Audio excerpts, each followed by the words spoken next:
Question number 19. Find the sum of the products of the corresponding terms of the sequences 2, 4, 8, 16, 32, 128, 32, 8, 2, half.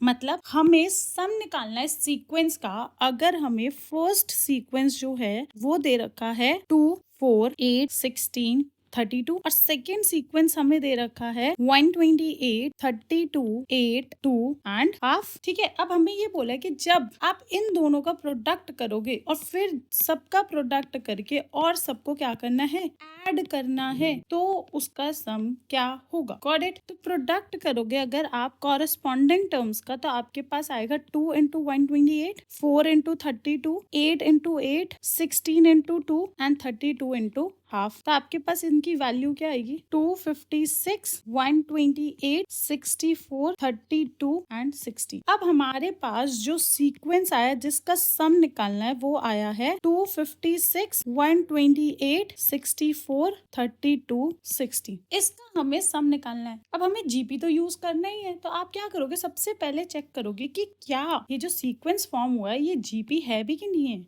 तो GP के लिए क्या होनी चाहिए, कॉमन रेशियो। तो हम चेक कर रहे हैं। सबसे पहले आप इन दोनों की कॉमन रेशियो निकाल के चेक करो। ठीक है, क्या आ रही है, A2 by A1, 128 by 256 will be half. और अगर मैं ये इन दोनों में चेक करूं तो आपकी आर क्या आ रही है, 64 by 128, देयरफॉर ये भी हाफ आ रही है। तो इससे हमें ये समझ में आ गया है कि हेंस दिस इज जीपी। अब जीपी में जब हमारा आर होता है अगर वो 1 से छोटा है तो आप सम ऑफ n टर्म्स कैसे निकालोगे, a 1 माइनस आर की power n upon 1 minus r. कितनी टर्म्स का हमें जीपी निकालना है, 1 2 3 4 5। तो n पुट करोगे 5, a हमने निकाला है कितना है, 256। 1 माइनस आर कितना है, हाफ की पावर 5 अपॉन 1 माइनस हाफ। तो आपके पास आएगा 256 1 माइनस 1 बाय 32 अपॉन हाफ, तो आएगा 512। अब ब्रैकेट में आएगा 1 माइनस